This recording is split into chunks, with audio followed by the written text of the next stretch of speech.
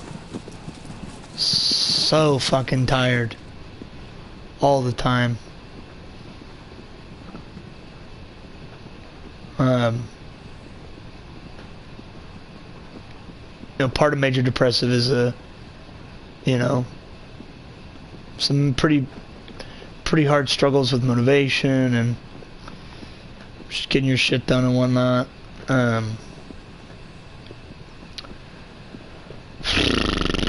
I mean, that's what depression is. You know, you're just fucking tired all the time. Can't get out of the bed. Don't want to get out of bed. You're just completely disinterested in like all of the things that brought you joy for forever. You know, like, yeah.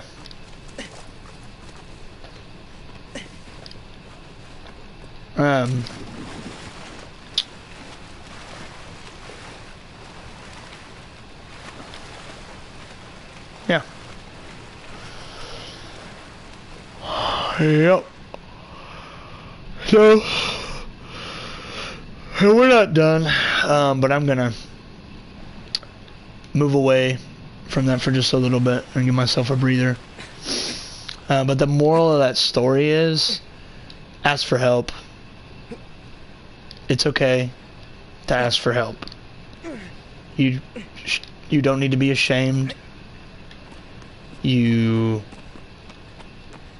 don't need to feel any worse about yourself for seeking help.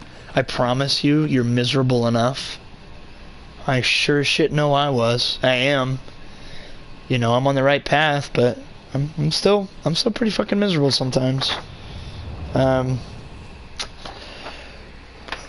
One of the big things that I learned about this week, like, was like thinking positively, and you hear that all the time, and I'm always like, really, like, as soon as somebody talks about feeding your head with positivity, I just want to like hit them. But something really, really important that I learned about this week is the difference between validation and keeping yourself and reaffirming yourself while being honest with yourself. Because, you know, this quote-unquote positive thinking thing is really based around lying to yourself and telling yourself not to feel the way that you do. And here's the problem with that. Unfortunately, we don't get to choose how we feel. Our feelings just are. They're just there. You know, you can control how deep you go. You can be mindful of yourself and your mind, and you can be mindful of your feelings, but it's incredibly difficult and very, very painful. And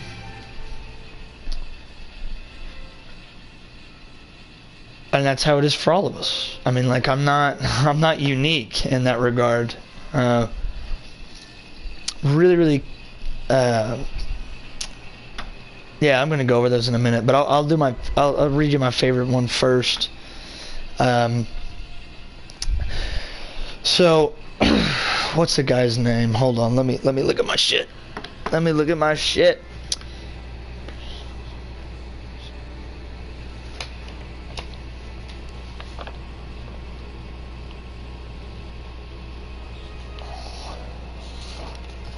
Let me see.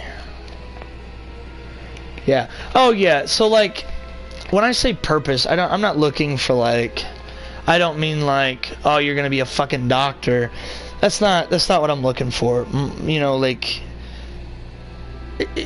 it's just like reasons to live for. And when I went in there, you know, one of my long-term treatment goals was that I need a reason to live that only pertains to me.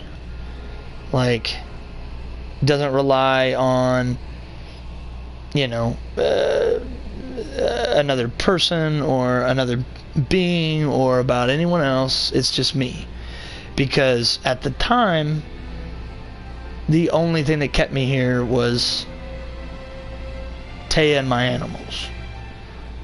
Howie, Gatsby, Charlie, Serrana, Daisy, Peach, and Gertie. They need me to love them and care for them. And that was really my only reason for living. And then I went through this week.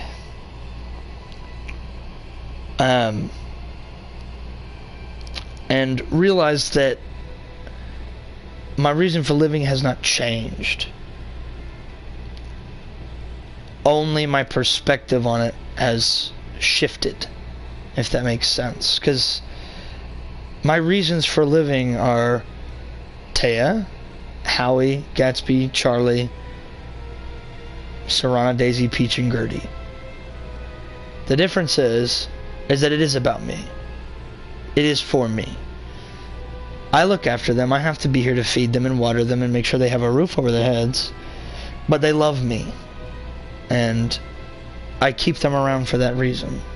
Because they show me their love in fucking a million different ways.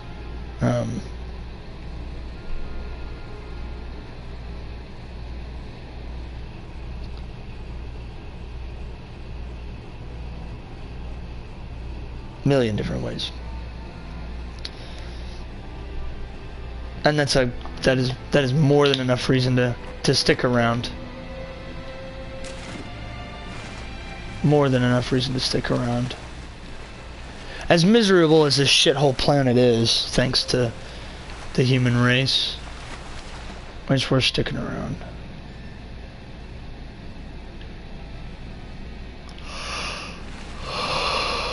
Oh boy.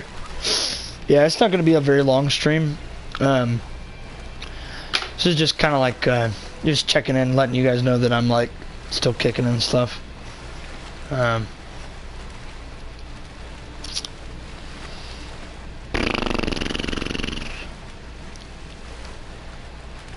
guys have any questions about spending a week in a psych ward?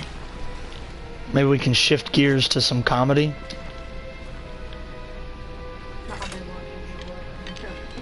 Do what? Yeah. So like, I started smoking there while I was there because I couldn't take my Juul in because you can put, oh fuck, shit. Ooh, they're like, yeah, you can't bring your Juul in because you can put literally anything in there. And I said, okay. I missed again. Okay. Let's fucking try this again, shall we? Hey, come on back, bud. Come on. Come on. Big birdie.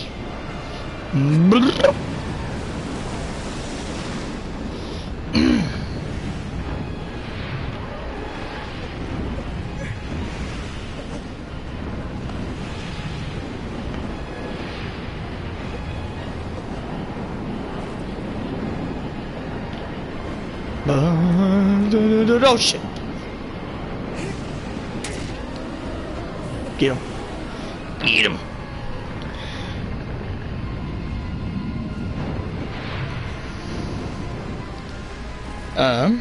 Jake says, I'm very glad to hear from you in your process. Whenever you're wanting to wrap up, don't worry about it. Oh yeah, no, I'm not worried about it. I'll turn it off whenever I goddamn feel like it. Come on, you little fucking... Oh. This one's Sketchtown 3000. Because if you fuck it up and you don't make it to his wing, to his hair before he flips or something, you just go flying. You just go flying, and then you have to wait forever for him to fly back down, and it's a shit show. It's just a fucking shit show. It's not fun. And he really doesn't like to give you time to coast on his shit. Yeah, see, look at that. What did I tell you? And so you have no time to react, and then you gotta fucking... Ugh. Anyway. Very curious to hear about this place. I mean... It was primarily, like... So they had 3 units. They have Cedars, which is a civilian substance abuse unit. So people who are detoxing, you know, trying to get clean from whatever. The majority alcoholics. It's the most common addiction in the U.S. Some of them are opiates, prescription drugs. Some it's heroin. It's Oklahoma, so a lot of them, it's methamphetamine. There is... then we had Sunrise, which was the fucking place to be. Like, Sunrise was fucking tits. It was the vet.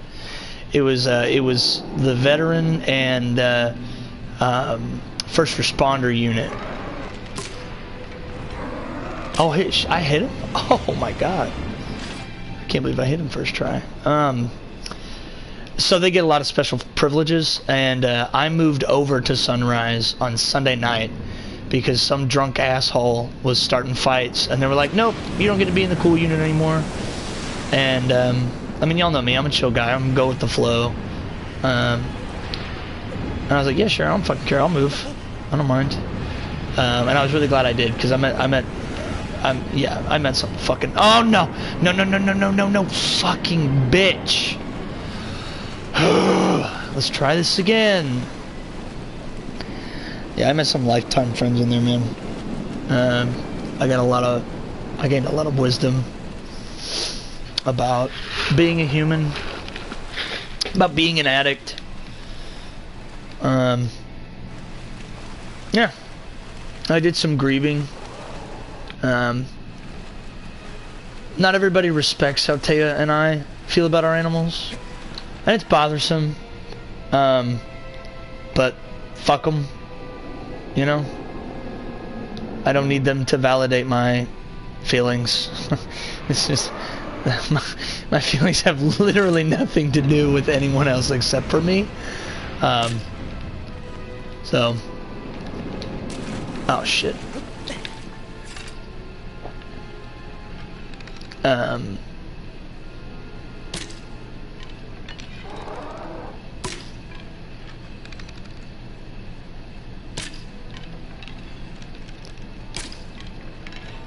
So hard to hit this fucking guy. Okay, there we go. That's the one. There we go. I got him. Alright.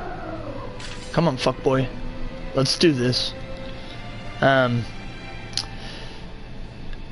Yeah, so they moved me over to the veteran and first responders unit on Sunday night, which was fucking tits. They got more smoke breaks. Had a fucking Xbox in their group therapy room. Like, it was just like everything about Sunrise was like fucking hot tits, man. Big tits. But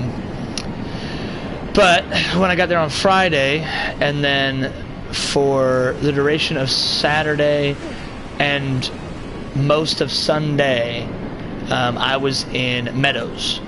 So if Cedar, I'm gonna fucking fall again. Yeah, if this guy flips over, I'm falling. Yeah, come on, you fucking bastard. Cedars is for substance abuse, and Sunrise is for the vets. Meadows is all that's left, which is the non-substance abuse, non-veteran crazies. So people like me that want to kill themselves, people that self-harm, bipolar disorder, like, you know, civilians with bipolar disorder, schizoaffective disorder, So my roommate, when I got there, his name was Roy. He was very clearly spent a lot of his life. He's been homeless for like 3 decades, living in Oklahoma He crack addict for a huge portion of his life. But he wasn't there for substance abuse. He was there for visual and auditory hallucinations. He talked to people that weren't there. He heard people that weren't there. He talked to animals that weren't there. He talked to abstract entities that weren't there. And now, Roy wouldn't hurt a fly. He wouldn't hurt a fly, except for himself. I never saw it, but he was a danger to himself. So that's part of why he was in the ward. But during the day, his hallucinations were really, really chill. They were like animals that he would talk to, or old friends, you know, that he hadn't seen in 30 years. He told me about some guy. Couldn't fucking tell you the dude's name. I was just like, you know, he was like, yeah, this is my buddy so and so, and he's pointing at the empty bench seat next to him, and I'm like, no shit. What's he like? And I just listened to him because I thought it was really interesting, and Roy was good people. But during the day they were really chill, but at night, when we started to wind down and we started to, you know, creep up on bedtime, they got really, really dark. Really, really, really dark and scary. And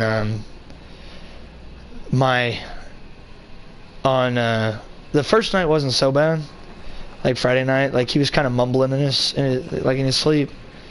But on Saturday night, about 2 o'clock, I woke up to him smashing his head against the wall, trying to knock himself out so that he wouldn't hear him anymore, whoever they are. He just wanted to get some sleep, so he said. And he's not saying this quietly. We were talking blood-curdling, like screeching. And Roy's not a kid. I mean, he's in his... I want to say that he was in his early mid-60s. So, and we're talking screeching, and it was probably the scariest night of my life.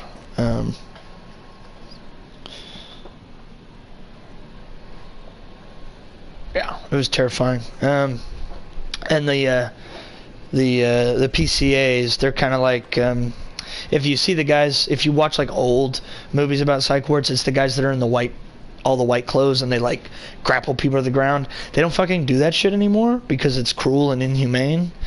Unless you are, again, a danger to yourself or others, then you know, then they will grapple people, if necessary. But yeah, I had to jump out the bed and run into the middle of the unit and holler at one of the PCAs to, like, Roy's fucking trying to crack his skull open. He needs help. And yeah, I didn't sleep much on Saturday night. And then all day Sunday, it was like nothing happened for Roy. Like he had, like, he needed a Band-Aid or something on his head, and then he was good. And he was just hunky-dory, cracking everybody up. It was something else. And then there was this gal, no last names, but I can use first names, this gal. But I probably shouldn't have said his name. Oh well, it doesn't matter. There's like 10 trillion Roys out there. There's also 10 trillion Lauras. So anyway, she also suffered from schizoaffective disorder. No clear substance abuse problems, but self-medicate for obvious reasons. Same with bipolar. But her diagnosis, she told me, was schizoaffective. But the more I talked to her, because I was the only person in the unit, I was the only patient in the unit, because she was so fucking short with people. She thought that everyone was out together because she'd been mocked horribly her entire life, you could tell. But I was the only person in the unit that was nice to her and would, like, talk to her and, tried to welcome her. She came in, like, I got there Friday morning. She probably got in, like, I don't know, Saturday midday, something like that. And she just kept, like, would be walking around, talking to herself, but not herself. She just talked about all kinds of stuff, and it was never coherent. It was never coherent. It was like,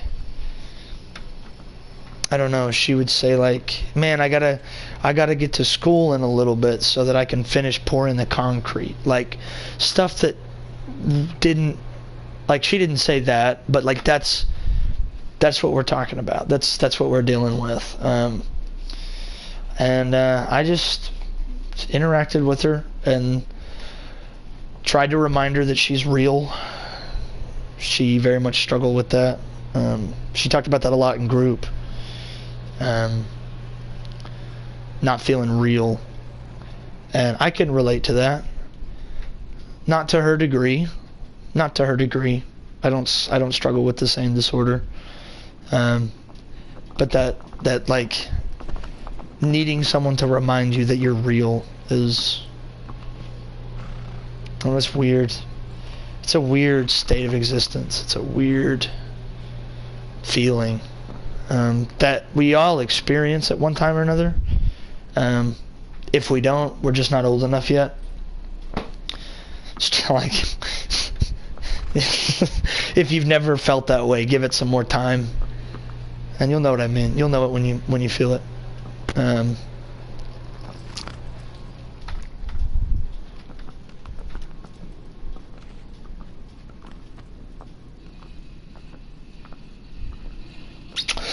The first time I really sat down and talked to her, I was just kind of asking her how she was, where she was from, and she said, "Oh, I'm from Guatemala," and I was like, "No, you're not, but okay."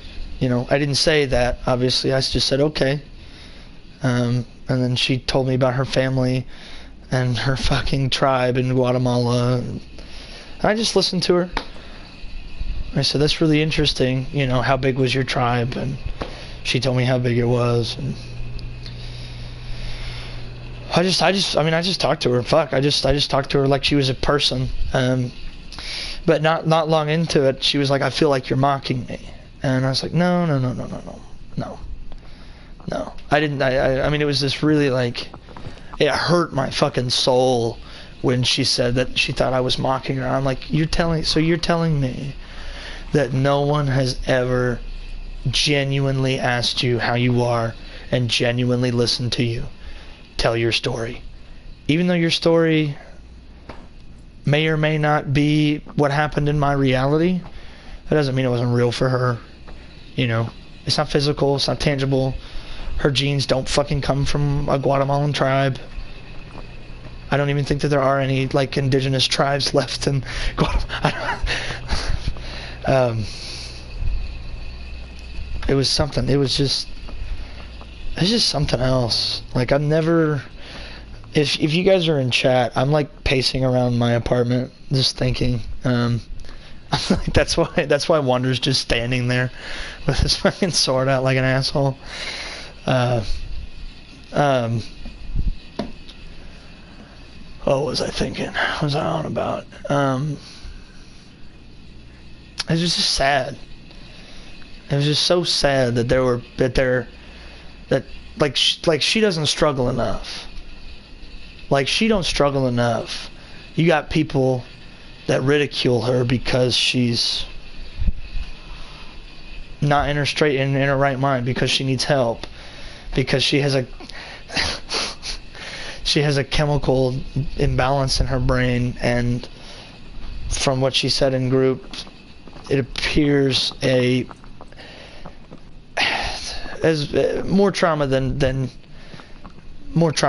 anybody needs. We all need a little bit of trauma to so that we grow and learn how to take care of ourselves. That's like the reason that we that's what trauma. You think about like when you exercise, you do your lifting your weights and your muscles are all sore. You've caused trauma to your muscles, and that's why it hurts, and your body has to build scar tissue over that. And we do the same thing with grief. We do the same thing with like physical trauma, like getting in a car accident, or your house catches fire and you lose your animals. It's a lot of things. Lose a child, miscarry. All of these things are traumatic, horribly traumatic.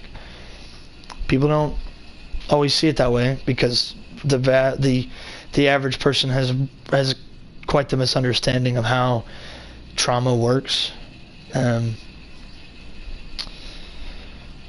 lot of folks think like I said earlier, whenever I said it, when people talk about PTSD, they jump straight to combat veterans, which is absolutely true. Most of the research that we have on post-traumatic stress was done on veterans, but and they've done a lot more in civilian populations, because you've got stress from emotional, physical, sexual abuse as a child, or as an adult. All of those things stick around, and we build scar tissue in our brains. Not literally, we just form neurons, but neural pathways, and the way that we cope with them, the way that our brains have evolved to cope with those horribly traumatic events is commonly like blocking them off. So like I compartmentalize in particular. Like I just separate, like I almost separate times of my life into different movies in their own little universes, right? So like my young adult trauma and moving to California and have no idea what stability was, and then like coming back and again not having any clue what stability was. That's one person, that's one universe that I'm in, and then it goes on with childhood trauma and whatnot. And so like the goal of therapy is to take all those compartments and pick those boxes up, and then like just unpack them. It ain't fun, boy. It ain't fun. It's painful. It's a long and arduous battle. I mean, for fuck's sake, I've been in counseling for 2 years and I still wanted to kill myself.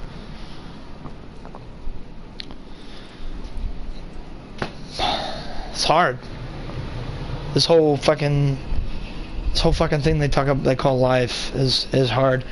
I'm gonna read some stuff about toxic positivity. Yeah. As for guns and mental health, if you are feeling like you may hurt yourself, there's a civilian-owned and operated program called Hold My Guns. They just take your guns on yours. Oh, that's cool. Yeah, the problem is like I think I'm gonna hurt myself. Here's my gun. Grab it. It's in my mouth before I get it to the program. However, that's not the case for everybody. And if that interests anyone, ask Robbie for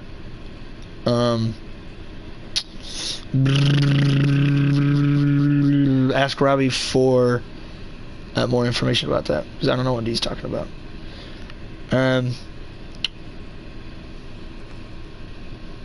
Jacob is definitely here. I don't know what that means. You respected her makes sense. Yeah. Yeah. Absolutely. Yeah, I just treat her like a fucking human being. It's crazy how far that gets people. One day she was at one point. I was only in that unit for the day. It felt like a month because you're just constantly go, and like. Oh yeah, if anyone's still in chat, yeah, because I hadn't been watching it, but I'm back to the couch and I'm checking out chat.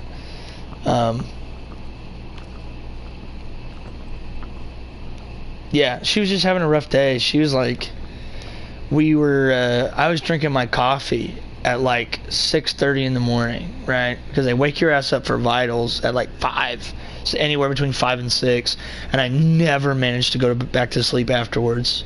So they wake me up, check my fucking blood pressure, look at my O2, and then check my temperature. And I'd lay there for a little while and try to go back to sleep, and I couldn't, so I get up and get coffee, and I'm fucking barely alive. I am barely alive. And I'm drinking my coffee, and as I go to take a sip, Laura, not 4 feet behind me, sitting at a table, lets out this god-awful, blood-curdling scream because someone that was not there grabbed her by the throat. And I fucking spilled my coffee all over my lap. It was so hot. It was so hot, and I was so scared. I was so anxious. I nearly fucking cried. And I said, okay, fuck this. Nope, take me home. Get me the fuck out of here. Get me the fuck out of here. Get me out. I cannot fucking do this. And I'm like less than 24 hours into my hospitalization, and I'm like, fucking get me out. So I fucking threw the cup away. I let the PCAs know that my fucking coffee's on the floor, and I went and changed my clothes and took a shower, and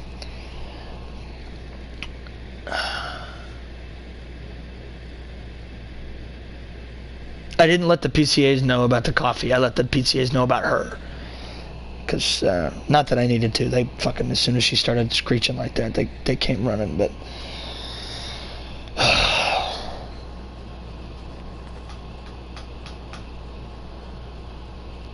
it's a lot. It's a lot. I also did a lot of good work. Did a lot of really good work.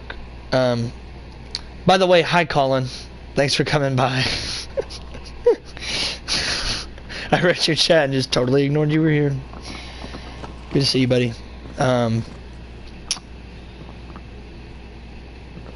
Laura was still there when I left. Fortunately, on Friday, there was some mix-up at Sunrise, and so I ended up doing my last group on Friday morning before I got discharged at in the Meadow unit with Laura's group, and I got to talk to her, say goodbye. The entire week, she had been calling me John. When I'd walk by her, she'd say, "Hey, John." I was like, "Hey, Laura, how's it going?" Because there just was no point. It didn't bother me.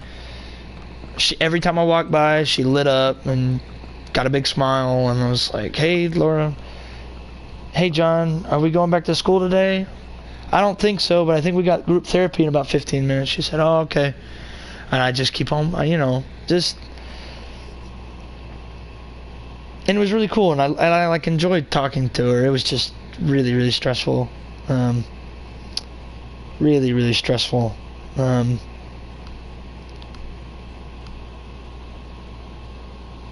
Boof.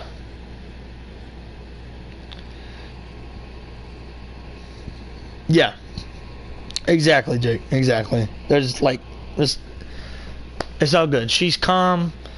She's not fucking screeching. She's chilling. Saying hello. We're cool. It's all good in the hood. Yeah, that was a wacko. I'm a little foggy. I'm struggling to come up with things to talk about. So y'all ask me some questions if you've got any about what it's like to stay in a psychiatric hospital. While I read you some stuff about toxic positivity, the dark side of positive vibes.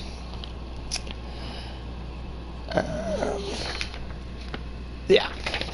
We're not negative Nancys. In fact, as the authors of this post, we strongly believe in the undeniable power of positivity.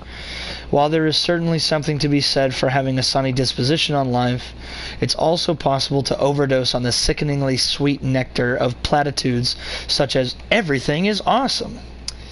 This blog post will address the dark side of the positive, quote-unquote, positive vibes trend called toxic positivity, how its overuse causes harm and leads to the very suffering it aims to quash.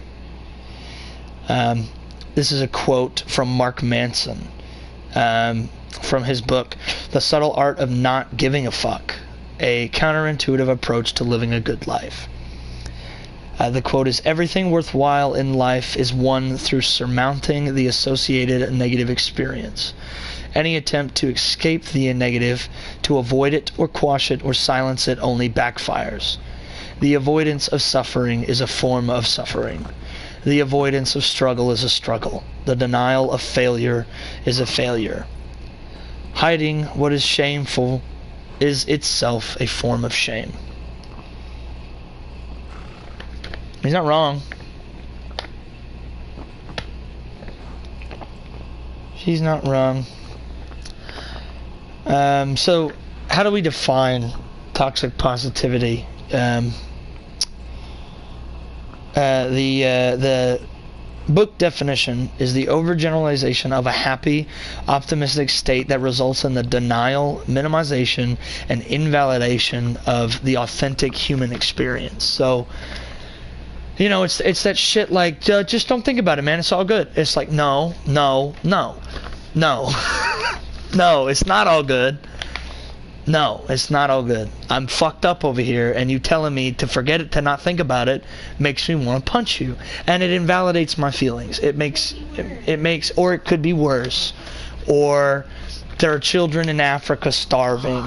That is the most like dismissive thing that you could ever say to somebody who is telling you how they're feeling, especially when they're feeling down. You could be worse up. My old boss said that kind of shit all the time, and I wanted to punch him. I wanted to hit him really fucking hard for a lot of other reasons. But he had really good qualities, so I wouldn't, Anyway, what do we got here? So here's some signs of toxic positivity. Below are some common expressions and experience of toxic positivity to help you recognize how it shows up in everyday life. Number one, hiding and masking your true feelings. So you feel like shit. You're sad. You're feeling miserable, but you mask it and you tell everybody that you're all right. It's like it's going to be a great day. You know, you can tell yourself that it's going to be a great day,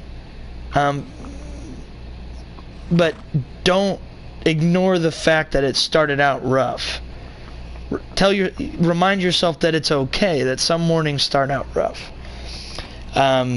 Two, trying to quote unquote just get on with it by stuffing or dismissing an emotion or emotions.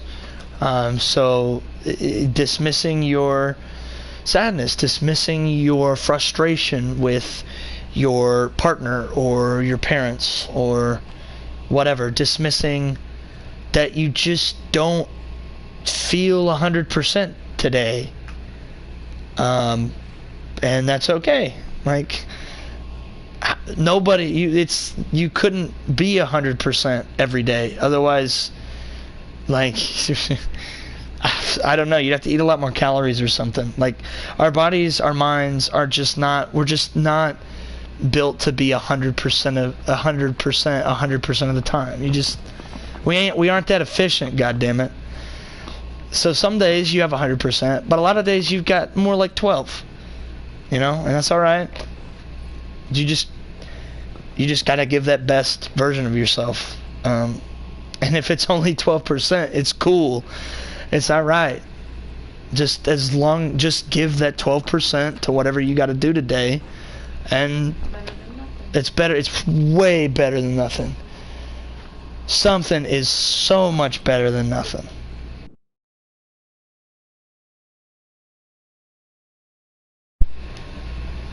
Whoops.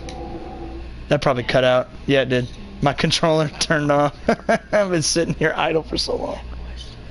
I'm sure I do have a question. Read it to me. Interact unless you don't want to. Would you say you enjoyed helping her, or did it just make you happy?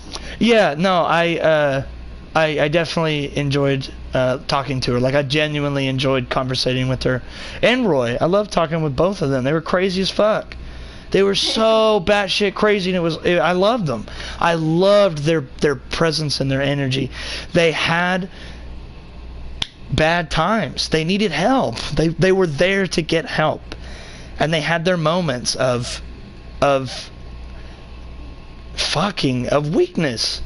And there's nothing wrong with that. There is nothing wrong with that, with being vulnerable. It's really important that you're vulnerable sometimes. You have to be vulnerable to let people in and form genuine connections with people.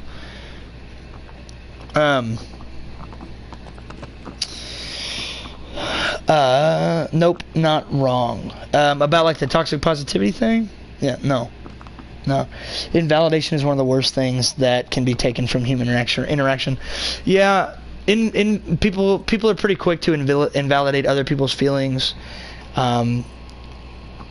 Definitely their own. But in particular other people's, especially when other people's feelings make them uncomfortable. People are pretty quick to be dismissive. I'm working on that, but I do it sometimes. And I would entirely agree with you, Jake. I would agree with you. And Colin, yeah, don't lie to yourself. Don't fucking lie to yourself. It gets you literally nowhere. And I'm not saying that you shouldn't, tell yourself like to try and stay positive, because there are ways to be positive. There are like I've got a list here of 101 non-toxic, realistic, and validating affirmations. Things that you can tell yourself when you're having a bad day that are like, it's okay that I feel this way. I feel this way. I just am today. I just am right now. And that's okay, because I am. Whatever I am, I am. And I'm just kind of fucking stuck with it. We're just kind of stuck with that. What you do control is your behavior and the way that you cope with those feelings.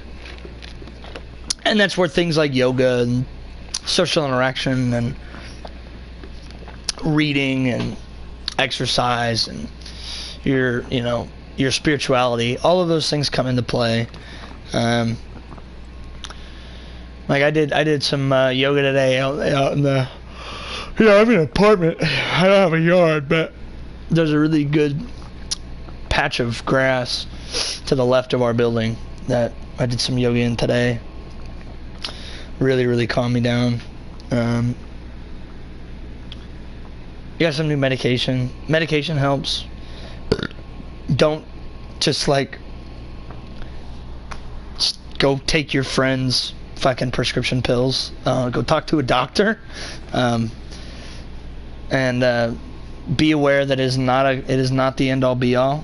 Does not fix all your problems.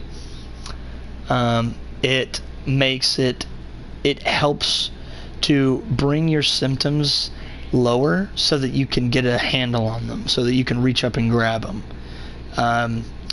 And the way you reach up and grab them is through a lot of self-reflection and boundary setting, both with yourself and with other people. You may need to remove toxic people from your life. Who knows, man? We're all too fucking complicated. We're so fucking complicated. People are really complicated. and we're too complicated for it to ever be one thing. Like I had somebody, ask me in there, like another patient, very innocently, like not being hateful, and they're like, why did you want to kill yourself? And I was like, take your fucking pick, dude. Take your pick. I got a whole fucking laundry list. And the truth is, it's not just any one of those things. It's all of them combined that, it's just some days it's just too goddamn much. And I hadn't slept, I hadn't eaten, I had that medication change, I had a friend that was in crisis, struggling in my romantic relationship, nothing new, nothing that nobody else has experienced, just general, stress in a relationship. Relationships are fucking hard, and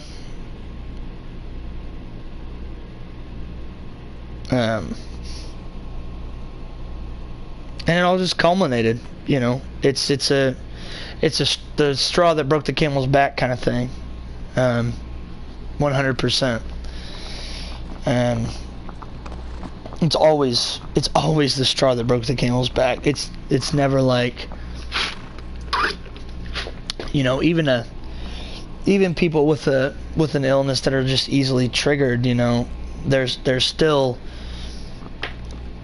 when they have an outburst like that, it's not out of the blue. Like, it's been building all day, and then that one thing, that one loud noise, or somebody says the wrong thing to them at the wrong time, or who fucking knows what. Could be a lot of things.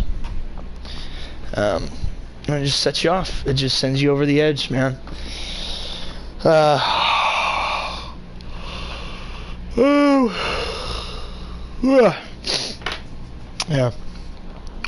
This is a lot.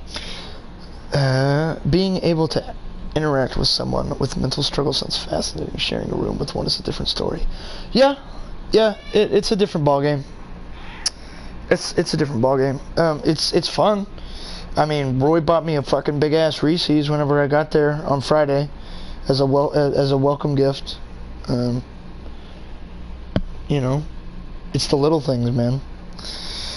So do you think you would like to go and help people like them if you had the chance? Oh yeah. I really enjoyed the group therapist I had. Her name was Riley, and I would love her job.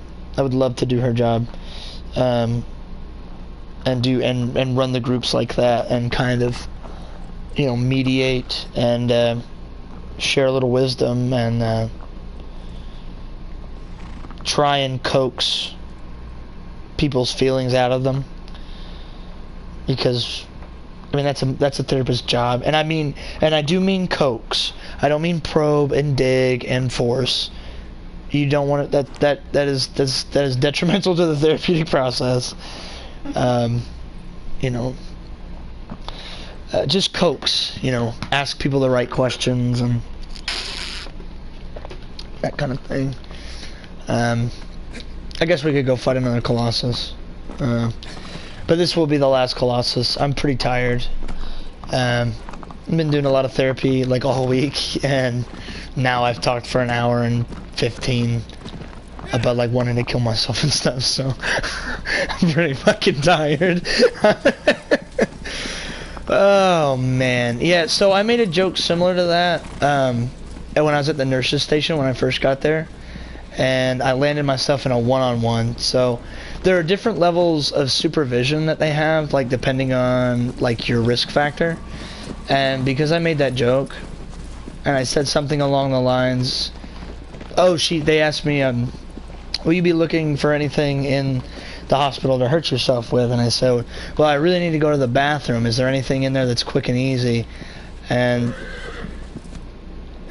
I said it as a joke, but like, there was a lot of truth in it, and they cannot treat it as a joke. Not, I'm in there for suicidal ideation, and now I'm making jokes about looking for something quick and easy. Like, they can't. They can't play games. So, So they put me on a one-on-one, which basically means that someone has to be with me at all times. So this PCA Fred, fucking straight up G, man, straight up G, really got me through the first half of that first day. Just hung out with me the whole time, straight up the whole fucking time. Here, hold up, my phone fucking blanked out.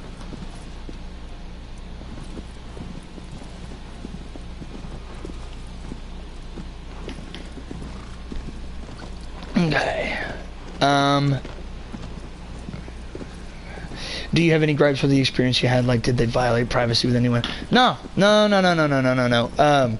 Yeah, if they violate your confidentiality, you can sue the fuck out of them. So no. They take people's confidentiality even more seriously than I do, because they're oh, this is not. Nope. This is another Colossus arena, but this is not the correct one. Oh no, maybe it's that way? Oh. Yeah. Aha! There it is. Alright, I know where I'm going. But we will go get this lizard. We'll go get this lizard, Jake. I promise. We'll get him.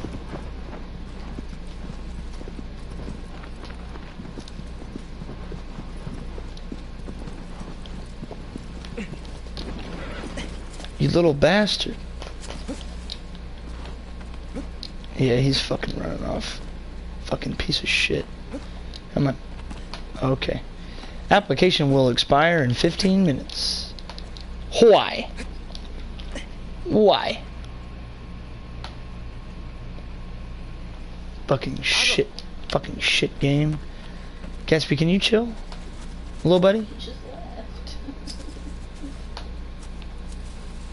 Where? Uh-huh.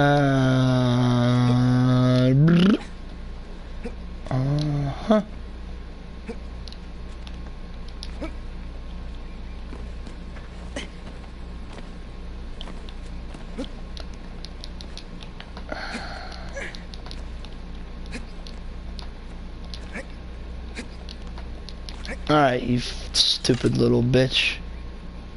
Where are you?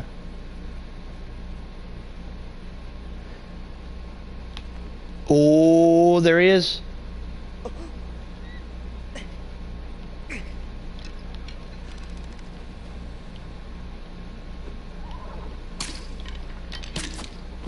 No!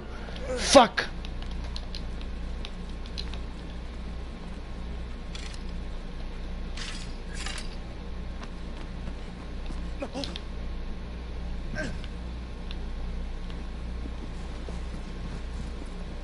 Feel like he's probably in there.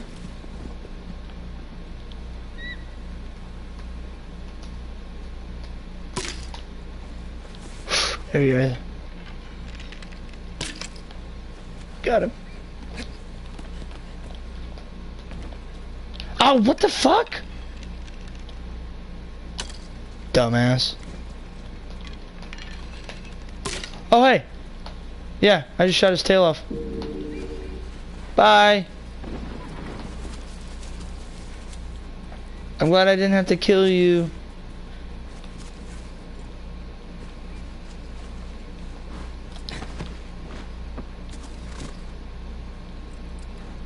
What the fuck?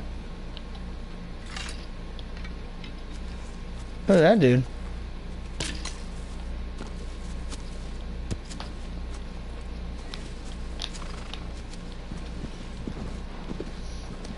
That was a much easier lizard than that one guy. Oh, you know what? Let's go pray.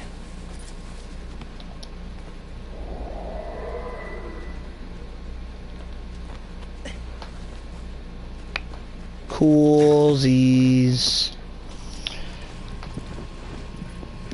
I'm really glad they take that stuff seriously. Yeah, they have to.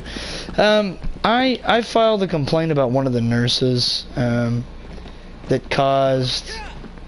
was horribly unprofessional with one of my fellow patients who I was quite close to in there.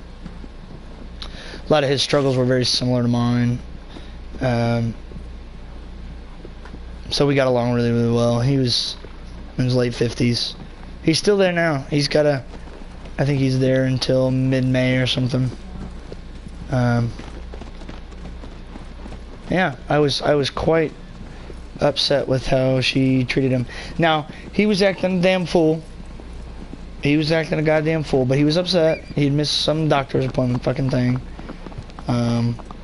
Didn't handle it as well as he could have, but she wasn't even fucking close to handling it the way she should have. So, it was kind of more expected that he may not handle it like he necessarily should, but it's expected that she handles it. Yeah, she has a level. There's a level of responsibility that she has in those kind of situations with patients that she just didn't handle herself. It had been a crazy day. The suits were there, man. The corporate fucking dickheads were all there that day. There's a lot going on.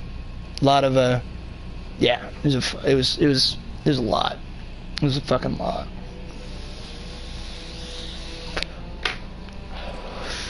All right.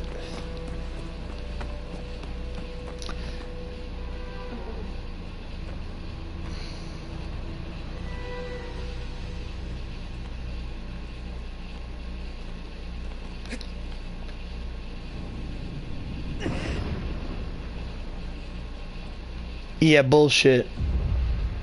Bullshit, he survived that fall.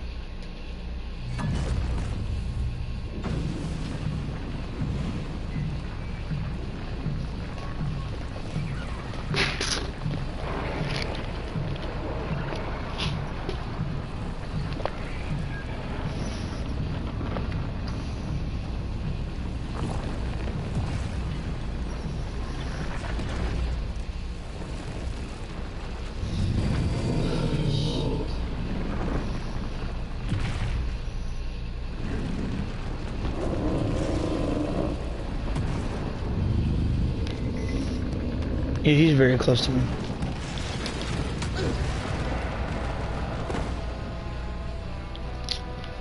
Yeah.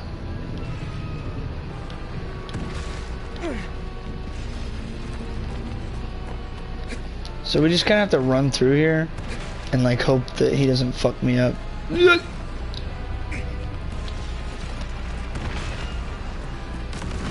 He just crashes through that shit. He doesn't give a fuck.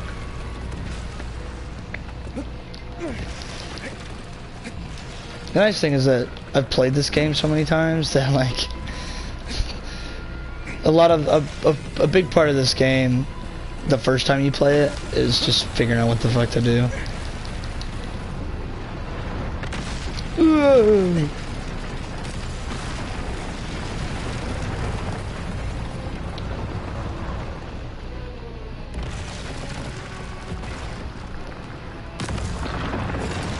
Da da da,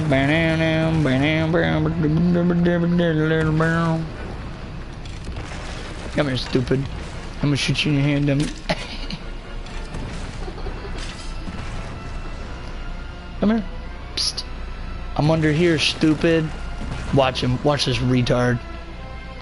See, I keep getting notifications on here, but YouTube's being stupid. I grabbed your beard, dummy. No, that time I grabbed your beard. Yeah, they have to take that shit seriously. Fuck. No, we're just gonna enjoy this fight. I'm just gonna fight this guy, and then I'll talk to you guys afterwards. That's what we'll do.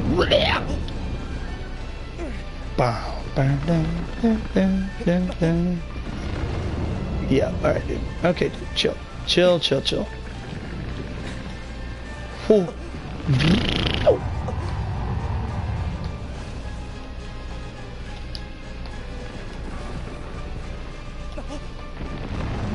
There we go.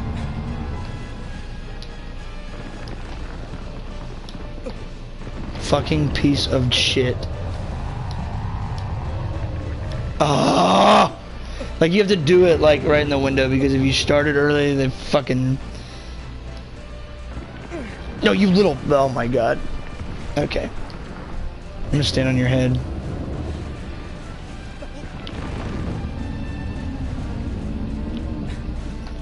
What a cool player. I'm just gonna hang out back here, man. Dick. Whoa.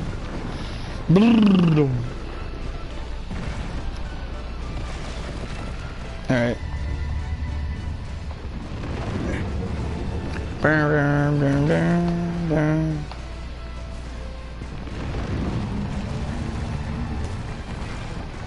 Okay.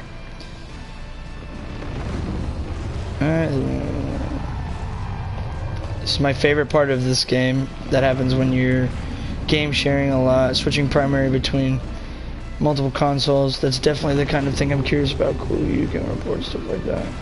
Oh yeah, for sure. He's a big boy. Yeah, he's a big boy. He's a big boy. Very lorch.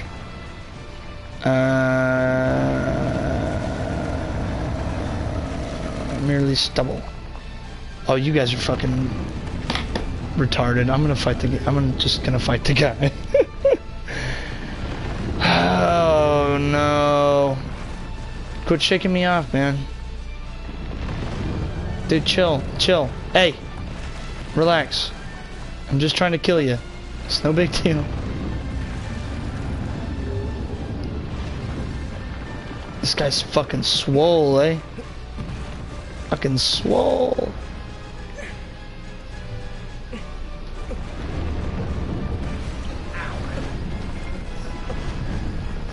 What's an hour and 5 minutes? If they're giving me an hour and 5 minutes for this video. Jesus. Fuck. Oh, you were talking about application will expire in 5 minutes? What the fuck? What the fuck? What's going on here? What's the problem? Hold up, people. Cannot use the content. Your PlayStation Plus subscription has expired. What? The content can be used by the following users whose license has not expired. If you want to use the content... Huh? Hold up. Hold up. Hold up. Hold up. Hold up. Everybody hang out for a second. we gonna fix this. Hold up. Hold up. Look at those muscles. Yeah, he's fucking jacked, man. That's what I meant to bet the game sharing. Gotcha. Alright. No. Fucking piece of shit game. Fucking piece of shit. Fucking PlayStation. Search. I'm in the PlayStation store.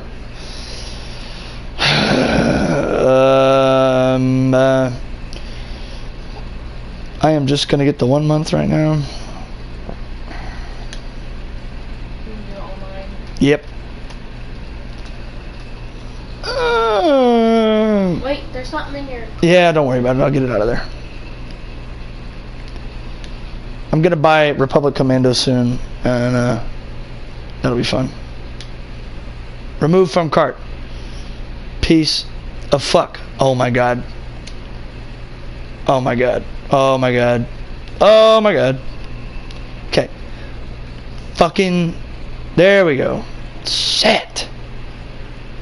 Blah blah blah blah blah. Fuck. Oh my god. I gotta fucking. Oh, you have to, my thing's not safe on there? No. Well, this is. We've never. It was on the other one, but not this one. Oh no, I cleared them all. I cleared them all off yeah, whenever that. Of all that weird. Yeah, when that guy swiped my account info. And I was like, no, sorry, Bob. Tell me how it is. I have it on old DVD-ROM, but only played like a third of it. Oh, Republic Commando? I haven't bought it yet. I'm just gonna get it soon. Da, da, da. It's fucking. That was impeccable timing, eh? Fucking. I've been gone for a week. Couldn't expired while I was out of here. Well, fuck. I would have dealt with this yesterday. It's like. First, right when you get on the stream, huh? Oh yeah. Well, I mean, I got most of it in there. I've been bullshitting anyway.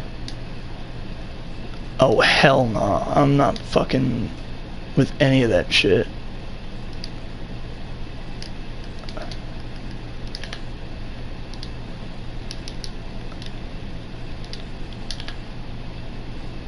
Boop. Huh?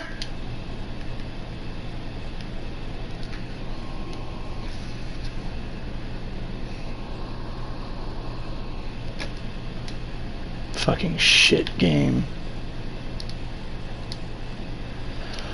Oh, this is fun, huh, guys?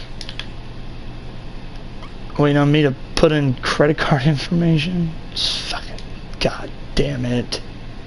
God damn it.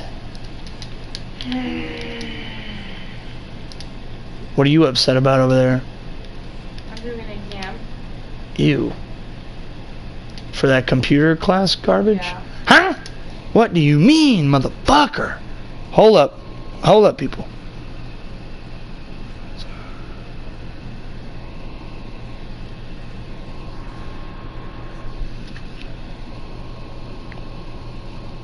No. No, no, that's it.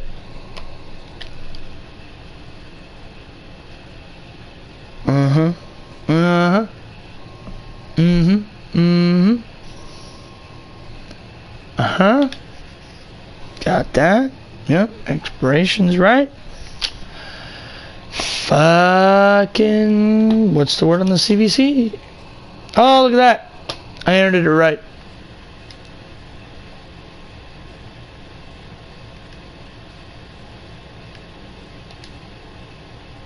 What the fuck? What the fuck? With the fuck? Which field? Which one? The security is correct. It was all correct. 25. Yep. Careful. Oh, I'm not reading. That's alright. If this works. If this works, I will fucking throw a fit. You put 7403. What? You put the wrong zip. Oops. There you go. Oh.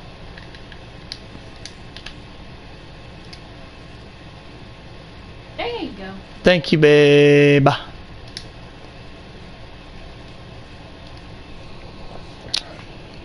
There we go.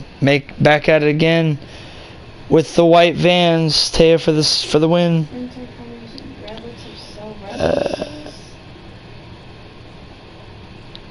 Bruh. No, it's not ending yet. Yeah, I know you're still on my shit. Yeah, man. Oh my god. Now hold on, everybody. Hold on, I gotta finish this shit. I fucking set up my security shit so I can put my fucking password in every time I buy something.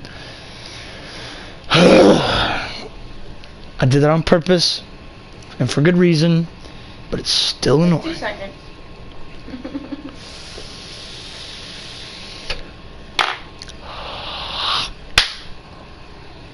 You know what I'm saying?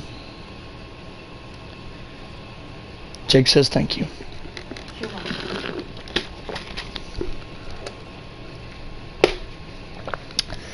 Yeah, I'm okay. Yeah, I don't answer to you guys. Create a formula using the sum function. Oh, your shit's next to no the fucking June 6, you piece of shit. Okay, alright, let's play fuck!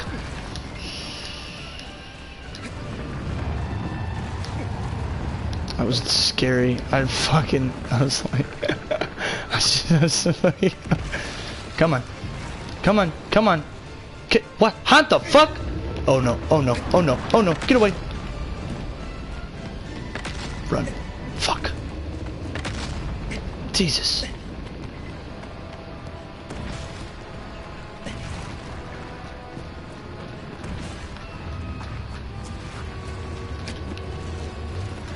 Now you just go back over here and wait for him to fucking crouch down so you grab his beard.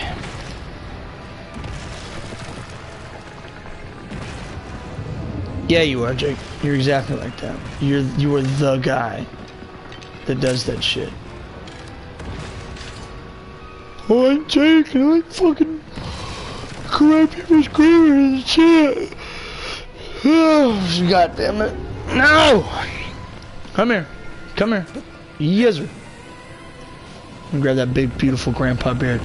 Look, buddy, I need you to just go down, alright? I'm tired. I just fought PlayStation Store for 100 years, it felt. I need you to fucking just die, alright? Okay, he moved. Alright, that's fine. Okay, and I think that's... Looks like that's gonna be... Yep. Whoa! No! Okay, I got him. Come on, let's... Oh! Holy shit. Oh! Get. Oh! Oh! Okay. Alright, that's cool. No, I got... Alright. Chill. Everybody chill. It's all... Everything's gonna be okay. I'm gonna stab you in the back, and then you're gonna die. Mwahahahahaha. Is that good, Jake? I mean, if that was good or not. If it wasn't, I'll try again. Okay is an acceptable term. Yes. Yes, it is.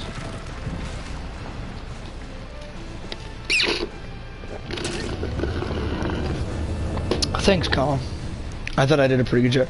Oh shit, where's his... Oh fuck, it's on his hands. It's on one of his hands. Maybe he has one on both? I can't fucking remember it. But like... It's really stressful trying to get to his hands without falling off. But like, you just kind of have to go on his shoulders here. Just fucking dick. Dur.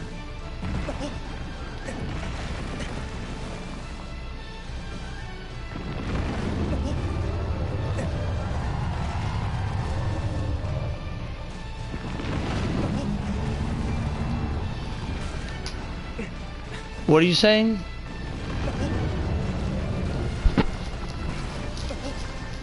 That's why I'm saying it was a joke.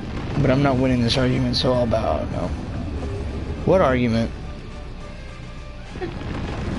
What the fuck are you talking about?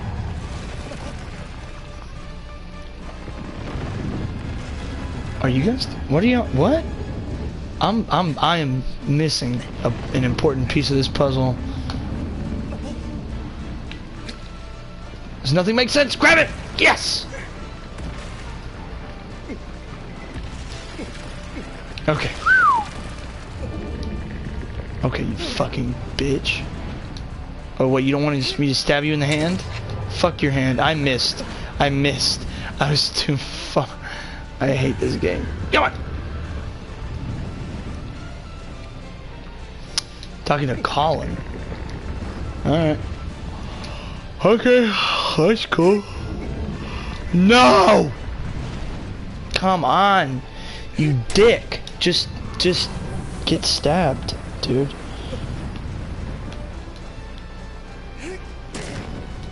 Get stabbed. Please don't make me go to his other hand. Okay. I'm so glad I picked the right hand, because I totally could have gone to the other side and it would have been the wrong one.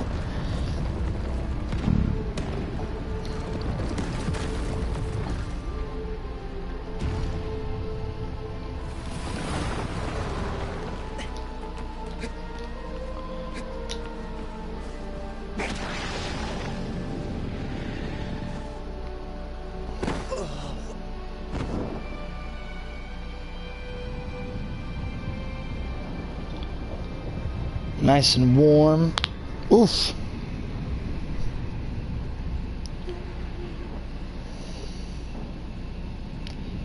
You are a grammar Nazi, Jake. He was harassing you? Well, if you're a mod, fucking ban him. I request he's banned. Yeah, fucking, I don't care. Yeah, just fucking ban him. Get him out of here. Colin. Oh. Yeah, Jake's not gonna ban Colin. No. Nah, it's just Colin hanging out. Hey, be a little shithead. Nothing new. Alright, guys. We'll talk more about that kind of stuff. Like, if there's anything that like you're curious about, I just want to ask what's, you know, fuck. Let's go talk.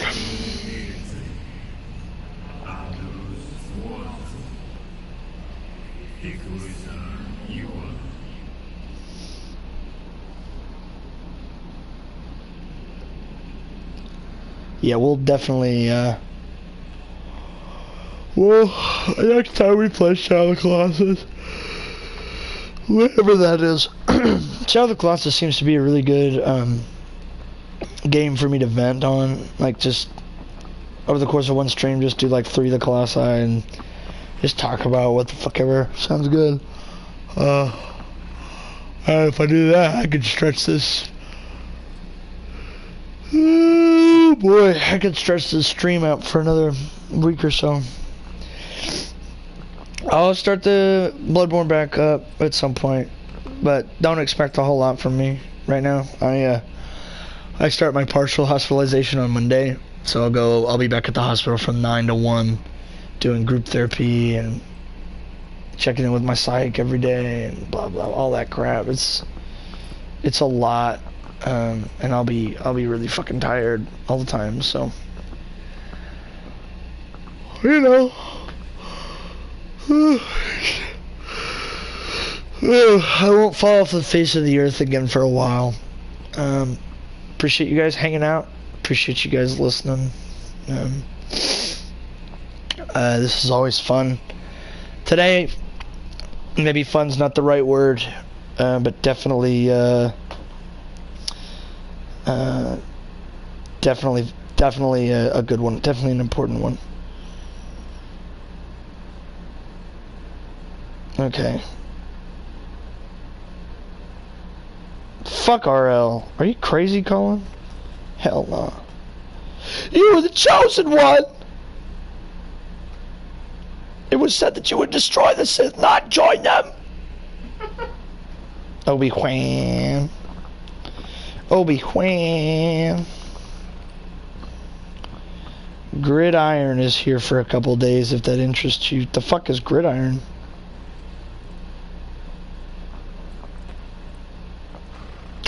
Oh shit, the fucking the football game? Hell yeah. I'm too fucking tired for that shit. So not tonight, but yeah. Definitely this weekend. Yeah, it's like 9 o'clock. I don't know if I'm gonna stay up much longer. I'm gonna eat I'm gonna eat a weed cookie and probably go to sleep. But I love you guys. Y'all take care of each other. And we'll see you again soon.